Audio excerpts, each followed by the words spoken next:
कधी पायावरी या वारकरी संतांच्या दयांचे गिर्या स्मरण होय सकळ विद्येचे अधिकरण तेजी बंधू श्री चरण श्री गुरूंचे देत नमस्कारोनी आता प्रस्तुत प्राप्त कीर्तन रूपी सेवेकरिता घेतलेला अभंग जगत वंदनीय महाराष्ट्राचे भूषण देऊचे साधू वैराग्याचे मूर्तिमंत पुतळे जगद्गुरु तुकोबाराय यांचा असणारा 4 चरणांचा अभंग आजच्या सेवेकरिता घेतलेला आहे. अभंगामध्ये जगद्गुरु तुकोबाराय नामस्मरणाचं महत्व आणि नामस्मरणाने झालेल्या अंतःकरणाची स्थिती अभंगामध्ये सांगतात.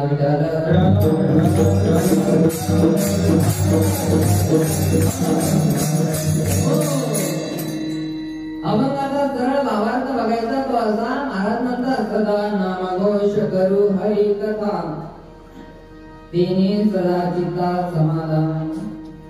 महाराज म्हणतात सतत नामघोष केला शिवाय समाधान प्राप्त होत नाही. मग समाधान प्राप्त करण्याकरता सतत त्या भगवंताचं चिंतन करावं लागतं. मग त्या चिंतनाचा किंवा त्या परमार्थाचा किंवा त्या भगवंताच्या कथा जो काही आनंद मिळतो महाराज म्हणतात तो आनंद आम्हाला मिळाला किंवा तो आम्ही उपभोगला. सर्व सुख ल्यालो सर्व अलंकार सर्व प्रकारचे सुख त्या नामस्मरणाने मिळतात. नवे नवे महाराज म्हणतात आमच्या अंतःकरणाची स्थिती अशी झाली की कसे अद्वैता कोटे आठवची नाही देईच विवेक उपदेश. असो आमच्या अंतःकरणाची स्थिती बदलून गेली. तुका म्हणे आम्ही झालो निरूप लागून आता आम्हाला पाप पुण्य लागत नाही. हे सगळं काही मिळालं ते आम्हाला नामस्मरणाने मिळालं.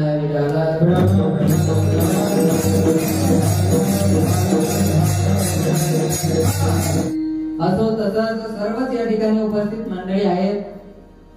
आज प्रथम दिवस आहे आणि प्रथम दिवसाची सेवा म्हणल्यानंतर नामस्मरणारूपी असावी म्हणून नामस्मरण रूपी असणारी सेवा आहे.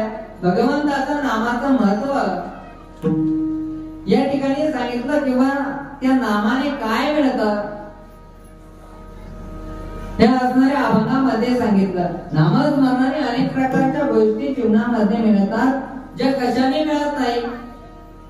कारण प्रत्येक गोष्ट केल्या जाते ती काहीतरी कारणाने केली जाते. कारण कारणाशिवाय कार्य निर्माण होत नाही. जसं तुम्ही या ठिकाणी आले कशा करता आलात? कशा करता आलात? तुम्ही कीर्तन ऐकण्याकरता आलात. कोणी कीर्तन ऐकण्याकरता आला असेल. प्रत्येकाचे कारण वेगवेगळे असू शकतात. हे मला काही माहित नाही. कोणी कीर्तन ऐकण्याकरता आला असेल. कोणाला असं वाटेल चला सप्ताहाचा पहिला दिवस आहे चला कशी सुरुवाती बघून तरी येऊ. गावकऱ्यांनी काय नियोजन केलं आपण वर्गणी दिली त्या वर्गणीचा काही फायदा झाला पाहिजे ना नाना. मग काही ते पाहण्याकरता येतात. काही भजन करण्याकरता येतात. काही कीर्तन ऐकण्याकरता येतात. काही कीर्तन करायचा अभ्यास पाहायला येतात. काही म्हणतील आज पंक्तीला काय ते महत्वाचं आहे ना. मला सांगायचं एवढं की कारणाशिवाय कार्य निर्माण होत नाही. जसं महाराज म्हणतात तुम्हाला समाधान प्राप्त करायचंय ना. मग ते समाधान प्राप्त करण्याकरता तुम्हाला काहीतरी कार्य करावं लागेल. ते समाधान तेव्हा प्राप्त होतं जोपर्यंत भगवंताची भेट संतांची भेट जीवनामध्ये होत नाही. कारण तो भगवंत एक सुखरूप आहे. सुखरूप पैसा तुझ्या कोण सांगा माझ्या पांडुरंगा.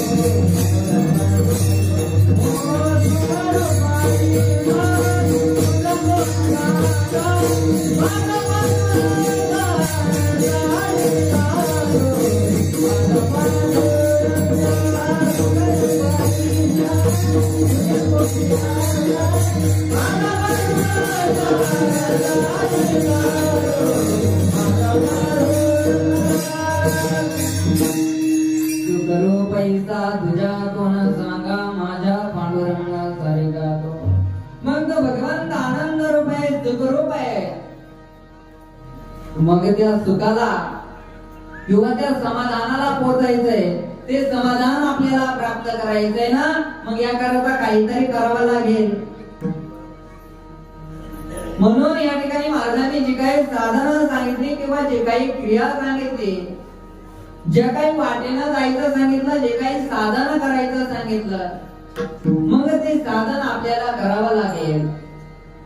मग हा परमार्थामध्ये सुद्धा अनेक प्रकारच्या वाटा सांगितल्या, अनेक प्रकारचे मार्ग सांगितले. सर्वांना सगळ्या मार्गाने जाता येत नाही.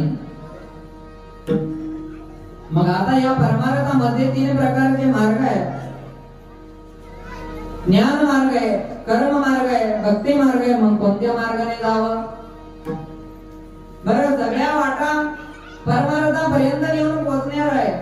जसं तुमच्या गावामध्ये येण्याकरता वेगवेगळे रस्ते असेल, एखादा चांगला असेल, एखादा थोडा खराब असेल, एखादा थोडा लांबून असेल, पण वेगवेगळे आहे. तसं परमार्थ सुद्धा सगळे मार्ग तिथपर्यंत घेऊन जाणार आहे, पण अवघड आहे, कठीण आहे.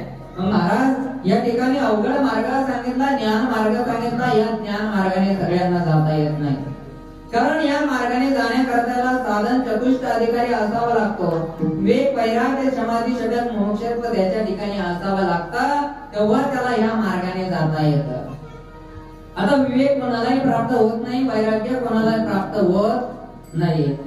जरी बोलण्याच्या गोष्टी महाराज, विवेक वैराग्य हा अंतःकरणातल्या गोष्टी त्या कोणालाही प्राप्त होतात का? नाही होत. विवेक संत संगतीतून प्राप्त होत असतो, जेव्हा ते सत्याच्या शोधामध्ये लागतो. या जगतातील सत्य शोधत, सत्याच्या शोधात जो आहे त्यालाच असणारा हा वैराग्य, विवेक प्राप्त होतं. मग कोणालाही विवेक प्राप्त होत नाही. मग वैराग्य आहे. वैराग्य संसारामध्ये वैताग प्राप्त होतो, पण वैराग्य नाही. वैराग्य प्राप्त होणं एवढं सोपं नाही, कुणालाही होत नाही.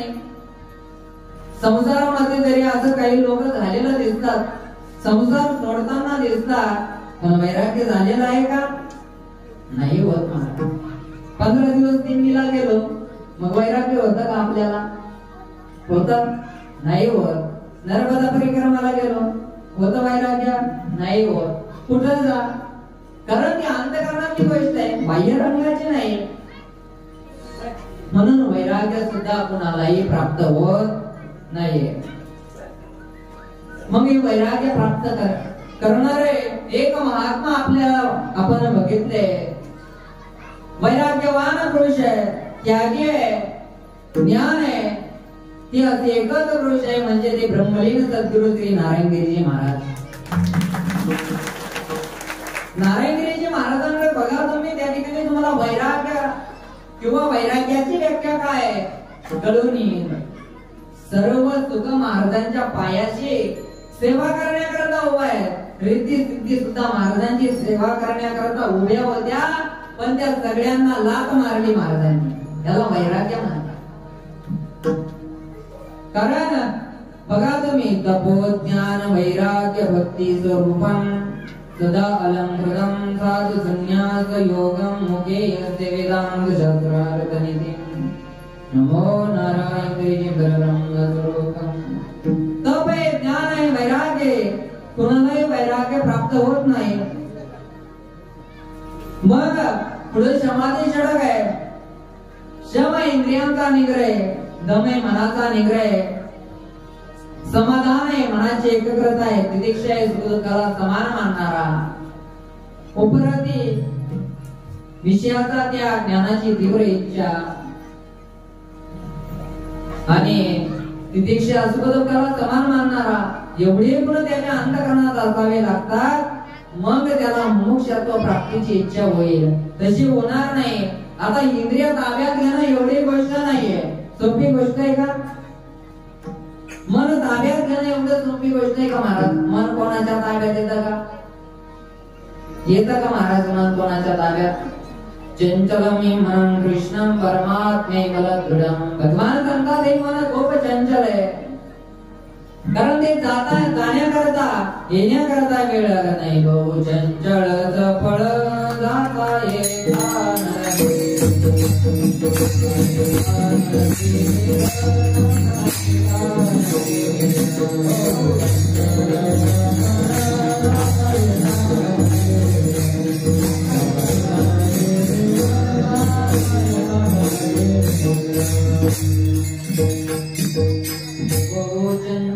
चपळ जाता येता नलगे वेळा ते कधी कुठं जाईल सांगता येत नाही.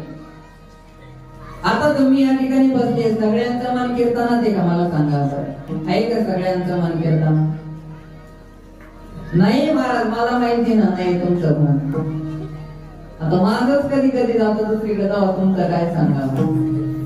कारण मनाचा स्वभाव विचित्र आहे ना. कारण मनाला जे माकडाची व्याख्या दिली, जसं माकड आधीच विचित्र आणि त्यामध्ये त्याला मद्यपान करावं आणि मग त्याला बिनचूट असावा, शांत बसतंय का ते? नाही. तसे मन आहे, कधी कुठे जाईल, कधी काय करेल सांगता येत नाही. आता सहज जर आपण मला त्याला वेळही लागत नाही, आपण म्हणालो जा मुंबईला, गेलं ना महाराज मुंबईला. पंढरपूरला जायचं, गेलं पंढरपूरला. आळंदी कुठेही जात ते, कारण ते एका ठिकाणी थांबत नाही. त्याचा स्वभाव आहे चंचल. मी नेहमी सांगत असतो, एक असणारी आजीबाई कीर्तनामध्ये बसलेल्या होत्या. ते काय करायच्या, कीर्तनामध्ये उठायच्या आणि पुन्हा खाली बसायच्या, उठायच्या पुन्हा खाली बसायच्या. मी आजीबाई काय झालं? आजीबाई म्हणे काही नाही झालं म्हणे महाराज, माझं पर्सनली तुमचं चालू द्या. म्हणलं आता तुमचा पर्सनली वर चालू द्या तर चालू द्या. काही वेळ गेला, काही वेळानंतर पुन्हा आजीबाई उठल्या, पुन्हा खाली बसल्या, उठल्या पुन्हा खाली बसल्या. आजीबाईला म्हणलं झालं काय आजीबाई?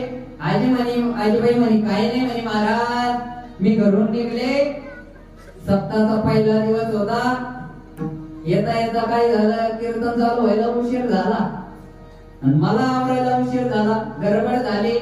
येता येता सगळं सामान घरामध्ये ठेवलं, दरवाजाची कडी लावली, कुलूप लावली आणि कीर्तनाला आले. पण आधी कडी लावली का आधी कुलूप लावली तेच लक्षात राहिलं नाही.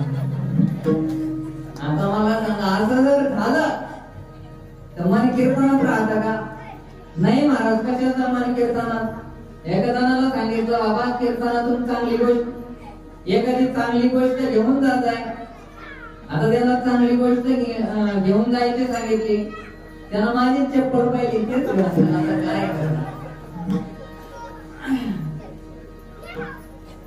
सांगायची गोष्ट हे मन चंचल आहे, चपळ आहे, ते कुठं थांबत नाही. म्हणून ह्या मनाचा स्वभाव किंवा इंद्रियांचा स्वभाव विचित्र आहे, ते कुठेही स्थिर होत नाही. कारण मन थांबत नाही, इंद्रिय विषयांकडे धाव घेतात आणि मग या असणाऱ्या ज्ञान मार्ग तुम्हा मला शक्य नाही, म्हणून ज्ञान मार्गाने सर्वांना आपल्याला जाता येणार नाही.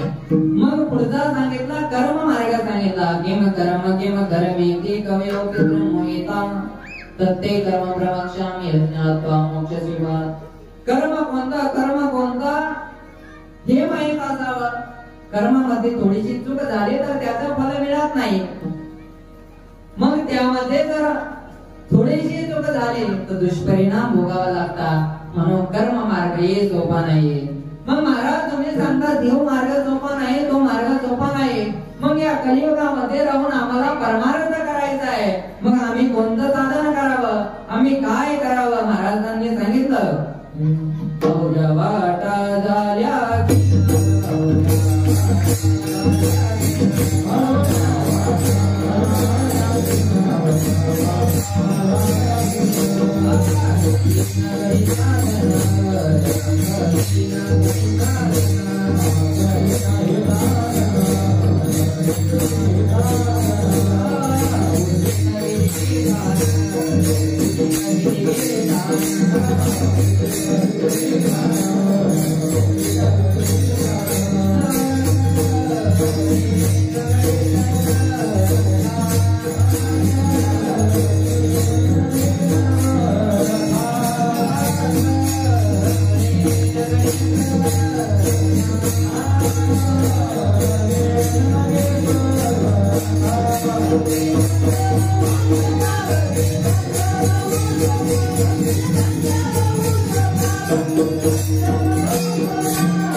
विधी विधान न कळे न घडे सर्वता भक्ती पंथ सोपा भक्ती पंथ सांगितला नामस्मरण रूपी साधन करायचं सांगितलं कारण अवघ्या वाटा झाल्या क्षीण सगळे साधन आपल्याला घडत नाही कारण आपलं अंतःकरण तसं राहिलं नाही इंद्रिय साथ देत नाही मन थांबत नाही चित्त स्थिर होत नाही कारण कुणाचंही चित्त स्थिर होत नाही भगवंताने सांगितलं अर्जुनाने प्रश्न विचारला देवा स्थित प्रज्ञस्य का भाषा समाधिस्तस्य केशव स्थितधी किं प्रभाषेत किमासीत व्रजेत किं स्थित प्रज्ञ कोण आहे कुणाची बुद्धी स्थिर झालेली आहे त्यावेळेस भगवंताने सांगितलं अर्जुना प्रजाती यदा कामान सर्वान् पार्थान् मनोगतान् आत्मना तुष्ट स्थित प्रज्ञस्य दुष्यते दुःखेषु न प्रतिनमना सुखेषु विगतस्पृह भगवान सांगतात प्रजाती यदा कामान सर्वान् पार्थान् मनोगतान् सर्व प्रकारच्या कामना ज्याच्या पूर्ण झालेल्या आहेत त्याची बुद्धी स्थिर होईल ज्याच्या अपेक्षा संपलेल्या आहेत त्याची बुद्धी स्थिर झालेली होईल आता अपेक्षा नाही असं येतं कोणी आहे का कोणीच नाही प्रत्येकाला अपेक्षा आहे म्हणून हे असणारे अवघड क्लिष्ट मार्ग आहे पण भक्ती मार्ग आहे इथं महाराज म्हणतात हा कलियुगामध्ये एकदम सरळ आहे सोपा आहे मग महाराज म्हणतात काय करावं लागेल महाराज म्हणतात तो भक्ती मार्ग सोपा आहे पण त्याकरता सतत सतत नामस्मरण करावं लागेल त्या अभंगाच्या प्रथम चरणात सदनाम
घोष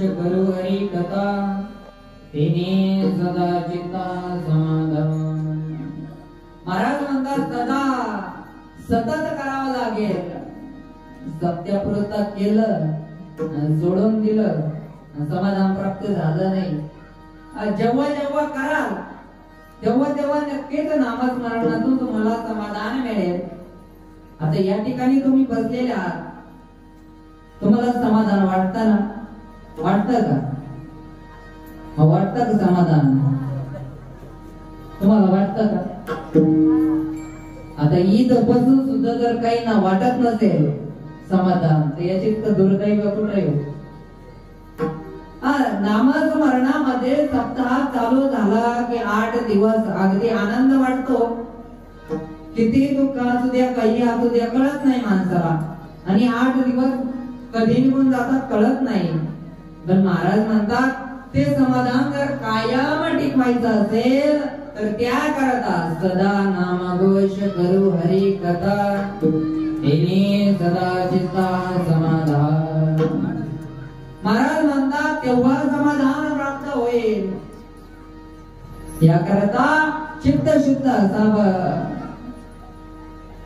परंतु महाराज हे नामस्मरण करण्याकरता जसं तुम्ही सांगितलं ज्ञान मार्गाने जाण्याकरता अधिकार असावा किंवा कर्म मार्गाने जाण्याकरता अधिकारी असावा किंवा योग मार्गाने जाण्याकरता त्याकरता यम नियम आसन प्राणायाम प्रत्याहार ध्यान धारणा समाधी अष्टांग माहित असावे. पण त्या नामस्मरण करण्याकरता काही अधिकार लागतो का महाराज? किंवा त्याला विशिष्ट काही अधिकार करावा लागतो, काही करावं लागतं का? महाराज म्हणतात त्याकरता काही करावं लागतं. या ठिकाणी सर्वांना अधिकार आहे. कळांसी ते आहे आधी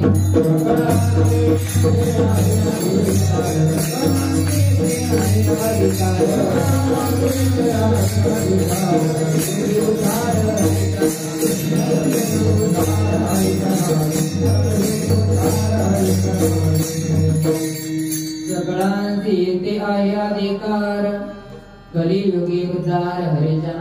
मग या ठिकाणी कोणी यारे यारे लहान थोर याती भलती नारी नर न करावा विचार न लगे चिंता कोणाची. कोणी महाराज म्हणतात लहान या मोठा या कोणी चालतो आम्हाला गुण दोष याते न विचारी. काही गुणाचा आणि दोषाचा आम्ही विचार करत नाही. हा चांगल्या जातीतला आहे, हा खालच्या जातीतला आहे याचा आम्ही कधी विचार करत नाही.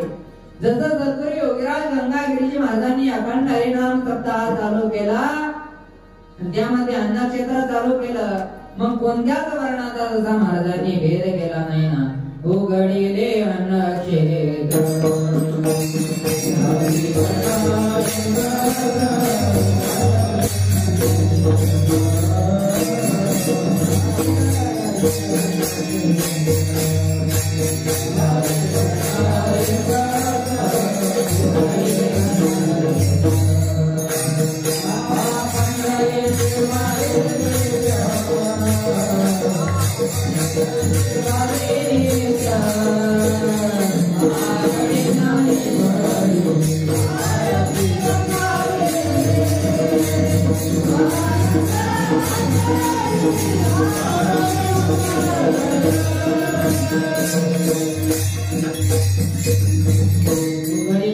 क्षेत्र जारी करणा एकत्र पंढरीची वारी नित्य आवडे ज्ञानेश्वरी आरती गंगागिरी. उघडले क्षेत्र चार वर्णांना एकत्र केलं. मग महाराज या ठिकाणी वारकरी संप्रदायाने कोणाचा भेद केला नाही. असंच पाहिजे तसंच पाहिजे चांगलाच पाहिजे वाईट पाहिजे हा वारकरी संप्रदायाने भेद केला नाही. सर्वांना अधिकार दिला.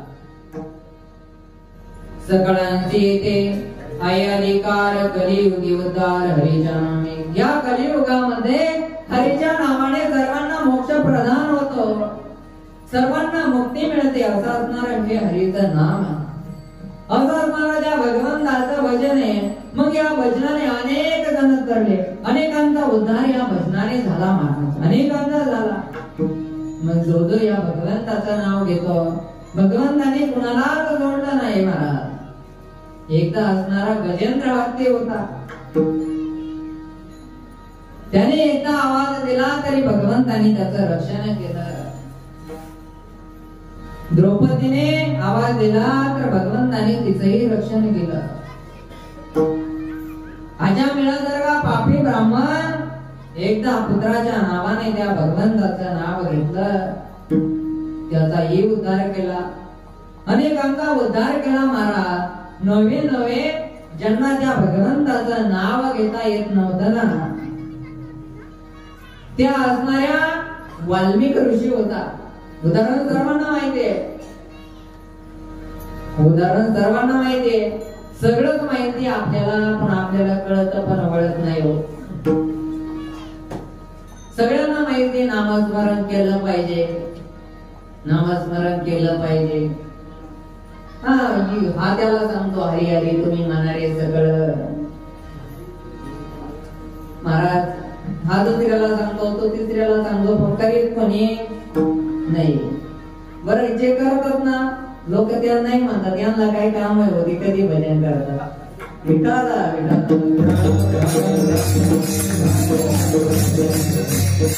हो महाराज, हे परमार्थाचं वातावरण आहे आणि ते गावात असलं तर आपलं गाव नीट राहतं महाराज. या परमार्थाच्या वातावरणामुळे तरुण व्यसनाधीन होत नाही आणि तरुण जर संस्कारित राहिला तर गाव निश्चितच संस्कारी आणि सुज्वल भविष्याचं म्हणतात. त्याकरता परमार्थाची आवश्यकता आहे. जे परमार्थात आला त्याला कमीत कमी 4-2 गोष्टी जास्त कळतात. मोठ्यांचा आधार, मान सन्मान, आई वडिलांना जीव लावणं, भगवंताचं भजन करणं, व्यसनाच्या अधीन न जाणं, हे परमार्थाच्या मध्ये राहणाऱ्या मध्ये शक्ती आहे. मग ते भजन करणं असेल किंवा तो परमार्थ करणं असेल, महाराज म्हणतात हा परमार्थ करण्याकरता सर्वांना अधिकार दिला. आता वाल्या होता वाल्मिक ऋषी. हा वाल्मिक ऋषी इतका पापी होता, किती पापी होता तुम्हाला माहिती आहे का? तुम्ही म्हणाला आम्ही नव्हतोच तेव्हा तरी काय सांगू आता किती पापी. जाऊ द्या किती पापी असं आपल्याला काय करायचं. पण त्याच्या पुढचं सांगतो, नारद महर्षी आता भेटी करता आले आणि भेटी करता आल्यानंतर नारद महर्षीने सांगितलं, अरे बाबा हे जे काही पाप करतो, हे चुकीचे कर्म करतो, कुणा करता करतो.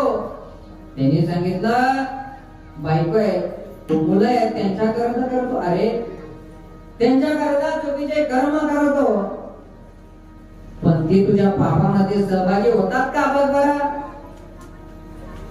विचारायला सांगितलं. विचारायला गेल्यानंतर कोणी त्याच्या पापामध्ये भागीदार व्हायला तयार नाही महाराज. कोणी त्या पापामध्ये वाटा घ्यायला तयार नाही. कोणी कशाला कोणाच्या पापामध्ये भागीदार घेईल. लोक सुखामध्ये असतात, दुःखामध्ये कोणी नाही महाराज. तुम्ही रस्त्यावर एखादं चांगलं काहीतरी कपडे वाटायला घ्या, रस्त्यावरती गाडी लावा आणि कपडे वाटायला लागा, बरं किती गर्दी होईल. आणि जर त्याच माणसाचा ऍक्सिडेंट झाला तर थांबतं का कोणी. लोक दुःखामध्ये कोणी साथ देत नाही, कारण प्रत्येकाला सुख हवंय. जीवाचा स्वभाव आहे, कारण जीवा सुखरूप आहे. ममयोंश जीवलोके जीवभूत सनातना मनशिष्टानि इंद्रियाणि प्रकृतिस्थानि करिष्यति. मनाचा कारण हा जीव आहे, तो भगवंताचा अंश आहे, भगवंत सुखरूप आहे. मग हा जीव जो काही धाव घेतो, जसं गोदावरीचं पाणी निघालं की थेट समुद्राला जाऊन मिळतं, तो त्याचा स्वभाव आहे. तसा हा जीवाचा स्वभाव आहे. काय स्वभाव आहे की असणारा सुखाकडे धाव घेणं, हा जीवाचा स्वभाव आहे. म्हणून या ठिकाणी बऱ्याच जणांचा स्वभाव वेगवेगळा असतो बरं का. स्वभाव कधी सुटत नाही. स्वाभाविक गुण असतात, तसा हा जीवाचा स्वभाव आहे, सुखाकडे जाणं. मग मी सांगत होतो की ते वाल्या कोळ्याच्या पापामध्ये कोणी भागीदार घेत होतं का? नव्हतं घेत. वाल्या कोळी संत असणाऱ्या ब्रह्मर महर्षीकडे, नारद महर्षीकडे आला. नारद महर्षीला विचारलं, माझ्या पापामध्ये तर कोणी भागीदार व्हायला तयार नाही.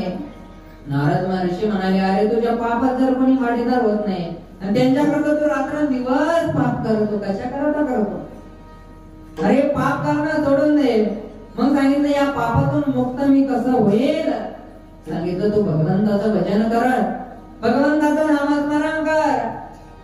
आता तो भगवंताचं नामस्मरण करायला लागला, त्याला राम शब्द उच्चारायला सांगितला. रामही त्याला म्हणता येत नव्हतं. तुम्ही म्हणून पावर एकदा म्हणता येतं का राम? हा म्हणता येतात, म्हणजे तुम्हाला तुमच्यावर विश्वास नाही. काय करावं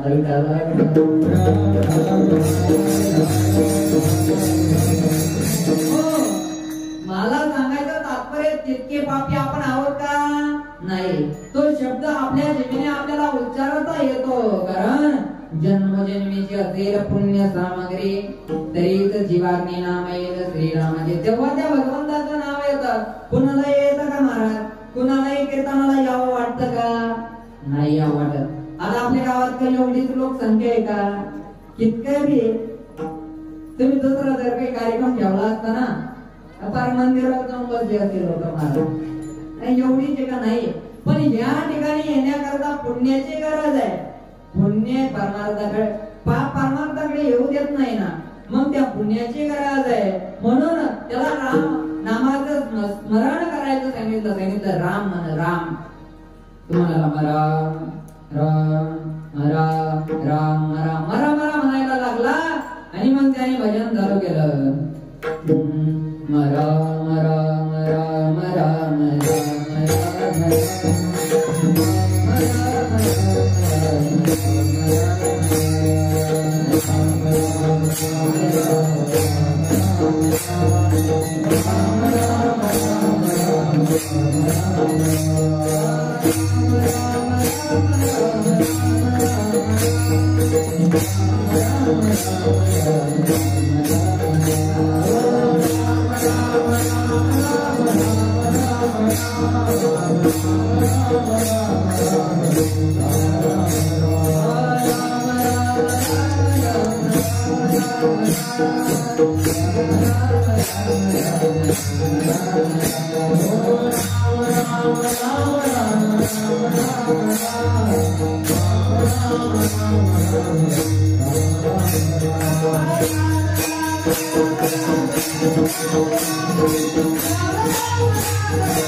असं भजन त्या असणाऱ्या वाल्मिकी ऋषीनं केलं.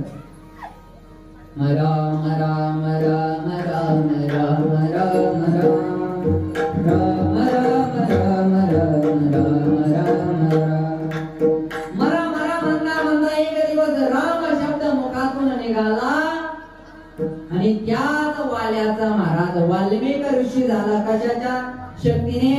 नामस्मरणाच्या शक्तीने. वाल्याचा वाल्मिकी ऋषी होतो.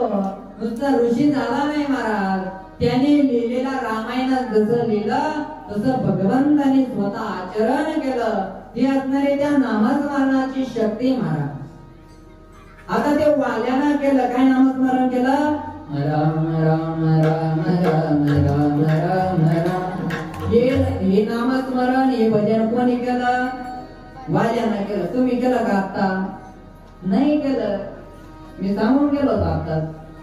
ज्यांनी केलं ते तरुण. ज्यांनी नाही केलं तुम्हाला करावं वाटतं का भजन? करा मग 2 मिनिटं राधा. हरे राम हरे राम राम राम हरे हरे हरे कृष्ण कृष्ण कृष्ण हरे राम हरे राम राम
Hare आता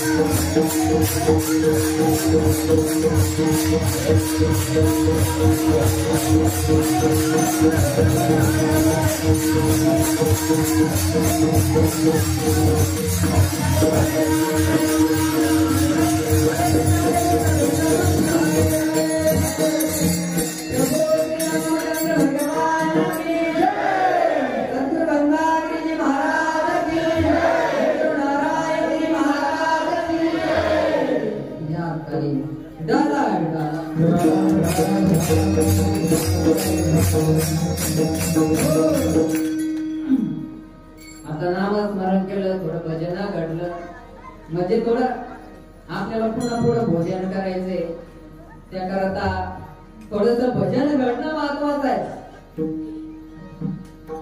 आणि या भजनाने महाराज म्हणतात चित्त शुद्ध होत. सदा नाम घोष करू हरी कथा, तेने सदा चित्ता समाधान, तेव्हा समाधान प्राप्त होत. मग तुम्ही संसारातल्या किती गोष्टी मिळवल्या, समाधान प्राप्त होईल नाही होत. लोकांनी मोठे मोठे बंगले बांधले, गाड्या घेतल्या, सगळं घेतलं, आपली काय किंमत आहे. महाराज रावणाने एवढं कमावलं होतं, पण त्याला समाधान मिळालं का? नाही मिळालं महाराज. कारण या असणाऱ्या नामस्मरणाने चित्त शुद्ध होत. कारण या नामस्मरणाने पाप जातात महाराज, पाप जळतात. नाम संकीर्तन साधन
नाम संकीर्तन साधन पै सोपे जळतील पापी जन्मांतरी. जन्मोजन्मीचे पाप जळतात महाराज. अनेक जन्माचे कायिक वाचिक मानसिक सर्व प्रकारचे पाप या नामस्मरणाने जळतात. म्हणून असं पवित्र आहे बऱ्या नामस्मरणाने सर्व प्रकारच्या गती मिळतात. तुका म्हणी नामा पाशीचारी मुक्ती ऐसे गौत ग्रंथी बोलविले. 4 प्रकारच्या गती सुद्धा या नामस्मरणाने मिळतात. नामाचा महिमा नेनेची पै ब्रह्मा, म्हणून या कर्मा अनुसरला. नाम हेची कर्म, नाम हेची धर्म, केशव हेची वरुण सांगितले. नाम शुद्ध स्नान, नाम शुद्ध संध्या, नामे विनवेद अनेक नाही. महाराज म्हणतात नामाचा महिमा नेनेची पै ब्रह्मा. ब्रह्मदेवाला तो महिमा कळाला नाही, नवे नवे ज्याचं नाम आहे त्याला सुद्धा या नामस्मरणाचा महिमा कळाला नाही महाराज. या नामस्मरणाचा महिमा अलौकिक आहे. एकदा काय झालं, 3 माता एकत्र आल्या. आता 3 महिला जर एका ठिकाणी आल्या, तुम्हाला वाटतं शांत बसतील म्हणून? शांत बसल्यास कधी ऐकत बसतच नाही. स्वभाव. आणि एक असणाऱ्या कौशल्या माता होती, अंजनी माता होती. आज एक माता, मी तुम्हाला तिचं नाव विचारेल तेव्हा तुम्ही सांग. आता असणारा त्या विषय निघाला, त्यांचा सांगितलं माझा राम किती शक्तिशाली आहे. माझा राम किती शक्तिशाली आहे की जो सेतू, ज्याने समुद्रावर सेतू बांधला. कौशल्या माता म्हणून आली. आता अंजनी माता म्हणे रामगण शक्तिशाली आहे, पण माझा रामाला सेतू बांधूस तवर माझा हनुमान लंकेतून जाऊन आला होता ना.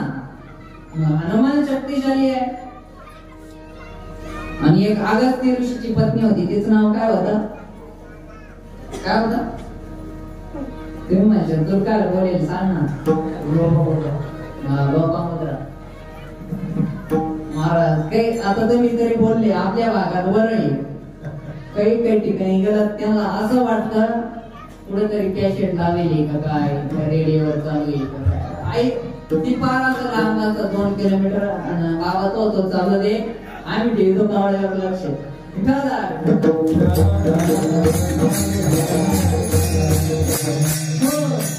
मग हे लोपामुद्रा ही म्हणाली की अगस्त्य ऋषीची पत्नी होती, तिने सांगितलं रामाला सेतू बांधावा लागला असता, हनुमंताला उघडावं लागला असतं, पण माझ्या पतीला बोलवलं असतं तर एका वटात प्राशन केलं असतं ना. ही चर्चा रामाने ऐकली. सांगितलं हनुमंताला त्या तिघींना सांग, ही शक्ती आमच्या तिघांची नाही, ही शक्ती कशाची? ती राम नामाची. कशी? तर महाराज राम आहे, रामानं सुद्धा दगड टाकून बघितला पाण्यात तर तो तरंगला नव्हता. आणि तो दगड ज्यावेळेस सेतू ज्यावेळेस बांधला तर त्यावेळी एका दगडावर राम आणि दुसऱ्या दगडावर म लिहावं लागत होतं. मग ही रामनामाची शक्ती आहे. हनुमंत जरी उडाला असेल तर तो आधी प्रभू श्री रामाचं नाव घेतो, आणि अगस्त्य ऋषी जरी समुद्र प्राशन करीत असेल तर ते भगवंताचं चिंतन करतात. म्हणून या नामस्मरणाची शक्ती आहे ती लौकिक आहे. सगळ्याच गोष्टी ती मिळवून देणारी शक्ती नामस्मरणाची आहे. मग समाधान तर मिळतात. महाराज म्हणतात त्यापासून जे काही सुद्धा आम्हाला मिळतात ना त्या अभंगाच्या द्वितीय चरणात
सर्व सुख ल्याल सर्वालंकार आनंदे निर्भर डोळतो.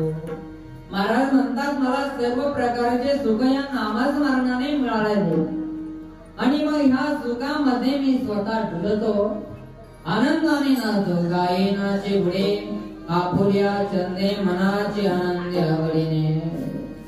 कारण परमार्थाचा जो काही आनंद आहे पण तो आनंद केव्हा मिळतो? जेव्हा आपण आत्मसुखापर्यंत जोपर्यंत पोहोचत नाही तोपर्यंत हा आनंद मिळत नाही. मग त्याकरता अंतकरण कसं असावं? चित्त शुद्ध असावा. मग त्या परमार्थाचा आनंद किंवा त्या सर्व सुख जे काही परमार्थामध्ये ते आपल्याला मिळतात महाराज, सहजासहजी नाही. त्याकरता सतत सतत भगवंताचं भजन करावं लागेल. सततम गिरदयं त्वमां यदंतस्य दृढता नमस्तं मां भक्त्या नित्ययुक्ता. सतत करावं लागेल. कारण कोणतीही क्रिया सतत केल्याशिवाय तिचं फळ आपल्याला मिळत नाही, म्हणून प्रत्येक गोष्ट सतत करावं लागते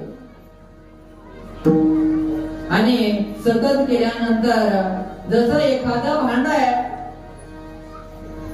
ते भांड जर सतत घासलं तर त्याला चकाकी निर्माण होते, किंवा काही असो लोखंडी अगदी गंजलेली पट्टी असू द्या, पण तिला जर सतत घसल्या गेलं तर त्याला सुद्धा चकाकी निर्माण होते.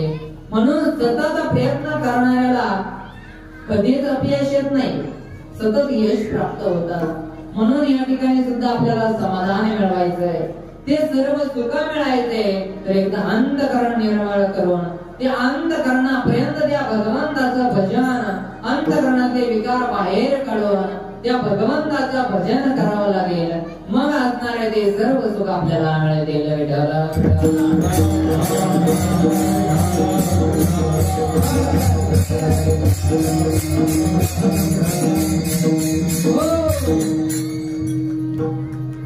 आणि जोपर्यंत जसं गुरुवर्य महाराजांनी एकादशीच्या कीर्तनामध्ये पंढरपूरला सांगितलं, काल्याचं सांगितलं, एवढं नाही लक्षात, पण महाराजांनी सांगितलं की एका विहिरीमध्ये मेलेले कुत्र पडलं, पडल्यानंतर त्या विहिरीमधून दुर्गंध यायला लागला, पाण्यातून दुर्गंध यायला लागला. म्हणून त्या असणाऱ्या नोकराला त्या मालकाने सांगितलं की जा असणाऱ्या शेतातल्या विहिरीतलं पाणी काढून टाका. मोटर चालू केली, विहिरीतलं पाणी संपलं. आता दुसऱ्या दिवशी पुन्हा विहिरीमध्ये पाणी आलं महाराज, पण पुन्हा बघितलं तर त्या पाण्याचा वासच येत होता. पुन्हा पाणी काढलं, पुन्हा पाणी विहिरीमध्ये आलं, पुन्हा वास यायला लागला, पुन्हा विहिरीत पाणी केलं आलं, पुन्हा वास यायला लागला. महाराज असं का होतं? आम्ही सुद्धा अगदी वयाच्या 10 वर्षापासून आता केस पांढरे झाले, म्हातारं झालो, अजून परमार्थ करतो पण समाधान मिळालं नाही, भगवंताची भेट झाली नाही. जसं त्या विहिरी मधला वास काय झाला, अजून दुर्गंध यायचा. मग त्यावेळेस त्यांना एका जणाने सांगितलं, बाबा हा दुर्गंध जायचा असेल तरी वरून वरून किती पाणी काढलं तर तो दुर्गंध जाणार नाही, पाणी शुद्ध होणार नाही. ते असणारे मेलेले कुत्रे जर पाण्यातून वर काढले तेव्हा तुमचा असणारा विहिरीतला दुर्गंध जाईल. तेव्हा आपल्याला सुद्धा जेव्हा परमार्थ घडेल, जेव्हा आपलं अंतःकरण शुद्ध होईल तेव्हा आपल्याला परमार्थ घडेल महाराज. तसं नाही, मग त्याकरता अंतःकरण शुद्ध करावं लागतं, मग ते सर्व प्रकारचे सुख आपल्याला मिळतात. महाराज म्हणतात त्या परमार्थामुळे माझी जी काही अंतःकरणाची स्थिती झाली, आता माझी जी अंतःकरणाची स्थिती झाली ती अभंगाच्या श्रोते चरणामध्ये सांगतो.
महाराज म्हणतात असो व्हायचा कोठे. मग या स्थितीला काय म्हणावं, तर ही जरी स्थिती आपल्याला बघायची असली तर आपल्याला नारायणगिरीजी महाराजांनाच बघावं लागेल. कारण ब्रह्मलीन सद्गुरू नारायणगिरीजी महाराज कीर्तनामध्ये उभा राहिल्यानंतर महाराजांना वेळ कळत नव्हता. वेळ त्याला म्हणतात असवाईचा कोटी आठवाची नाही देईच विदे भूदशा. मग आम्हाला काही कळत नाही, वेळ कळत नाही. महाराज लोकांना विचारायचे किती वाजले. ही जी काही अंतःकरणाची स्थिती होती, कारण ही अंतःकरणाची स्थिती कशामुळे झाली होती? महाराज कोणी भेटत नसलं की महाराजांच्या रूम मध्ये त्यावरीमध्ये महाराज भजन करायचे. पायामध्ये चाळ, हातामध्ये चिपड्या घ्यायचे आणि स्वतः एकटेच असणाऱ्या त्या भजनामध्ये रंगून जायचे. महाराज दिवस 2 दिवस जेवतही नव्हते. मग हे जे काही नामस्मरणाने ही महाराजांची स्थिती झाली होती. महाराज अशी स्थिती बघा. हे संत आहे सद्गुरू गंगागिरीजी महाराज. या संतांनी सतत नामस्मरण करण्याची सवय आपल्याला लावून दिली. गुरुवार स्वामी रामगिरीजी महाराज सुद्धा सतत नामस्मरण करतात. रात्रंदिवस त्या भगवंताचं भजन करतात. आपल्याला वाटतं आपल्यामध्ये राहतात, आपल्या सोबत बोलताय, पण बोलताना सुद्धा भगवंताचं भजन करतात. आसनावरती असा बसावा महाराज, असा बसतात आणि हाताने असं भगवंताचं नामस्मरण, त्या भगवंताच्या चिंतनापासून ते क्षणही विलंबित होत नाही महाराज. आणि अशा महात्म्याची संगत आपल्याला घडली महाराज. म्हणून आपणही सुद्धा काही कमी नाही, आपणही त्या भगवंताचं नामस्मरण केलं पाहिजे. कारण तुकोबरायांचे दृष्टांत सांगतो किंवा तुकोबरायांची जशी अवस्था झाली. तुकोबरायांच्या घरी महाराज एकदा, तुकोबरायांच्या पत्नीचं नाव होतं जिजाबाई. महाराज तिला लाडाने आवली म्हणायचे. आणि त्या असणाऱ्या आवलीचा भाऊ खूप दिवसानंतर घरी येणार होता. सांगितलं महाराज माझा भाऊ खूप दिवसानंतर घरी येतोय. घरी येतो म्हणून तुम्ही काय करा, आजच्या दिवस डोंगरावर भजनाला न जाण्याकरता या ठिकाणी थांबा. म्हणून महाराज म्हणाले अगं मला कशाचे पाहुणे सोयरे राहिले, मला भाऊ आला तो भेट, मला काय करायचं म्हणे महाराज थांबायला हे होईना.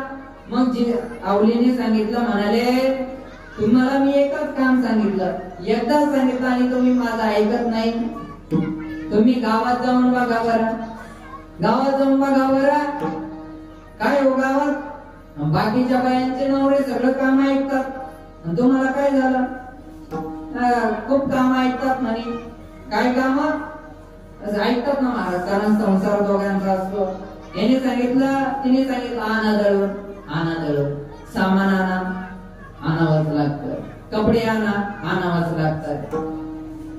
काही काम मुलाला सांभाळावंच लागतं, भांडे घासावंच लागतात, धुणं. एवढं मला नाही माहित, पण मग काम सांगतातच ना. काम सगळ्यांना सांगतात. कारण महाराज मी तुम्हाला एकदाच सांगितलं हो, आजच्या दिवस थांबा बरं. बाकींच्या सारखा भाऊ रोज रोजही येत नाही, कधीच्या मध्ये येणार आहे. बरं महाराज म्हणते थांबलो. महाराजांनी भजन चालू केलं, अंगणातच बसले, भजन चालू केलं. भाऊ आला. आवलीनं उष्ण पासणं करून भाजी भाकरीचा स्वयंपाक केला. केल्यानंतर जेवणा करता महाराज आणि तिचा भाऊ बसला. बसल्यानंतर महाराजांनी, महाराज तिथं काय महाराज चव कळते का काय कळते, एकदा भाकरी चुरली, भाजी घेतली आणि महाराजांनी 2-4 भाकरी संपवून टाकल्या. आवडीचा भाऊ बसला तोंड बघत, काहीच काही ना. एक घास खाल्ला आणि शांत बसला. आवलीला कळलं काय झालं. मग आवले ते दोघं उठून बाहेर गेले. आवली जेवणा करता बसले. जेवण झालं आणि आवली म्हणाले, काय म्हणाले तुम्ही? आवली म्हणाले, स्वामी अहो तुम्ही मला सांगायचं ना, पूर्वी महिला पतींना जरा व्यवस्थित नाव घ्यायच्या. स्वामी, कारभारी, मालक. आता काय घेतात मला नाही माहित, पण आता नाही. आता तेवढा आधार त्या नावामध्ये नाही ना. सांगितलं, अहो स्वामी तुम्ही सांगायचं ना भाजीमध्ये मीठ नाही, माझा भाऊ उपाशी राहिला ना. महाराज म्हणतात, अगं मला ते कळतच नाही का एखादो आम्ही का जया सांगते कैसे लागते ज्ञान. महाराज म्हणतात आम्हाला काही कळतच नाही, कारण आमच्या अंतःकरणाची स्थिती बदलून गेलेली आहे. आम्ही फक्त या शरीरामध्ये राहतो, पण आमचं तादात्म्य त्या भगवंताशी जोडलेलं आहे, आमचं चित्त त्या भगवंताशी आहे. म्हणून या ठिकाणचं आम्हाला काही कळत नाही. म्हणून ही जे काही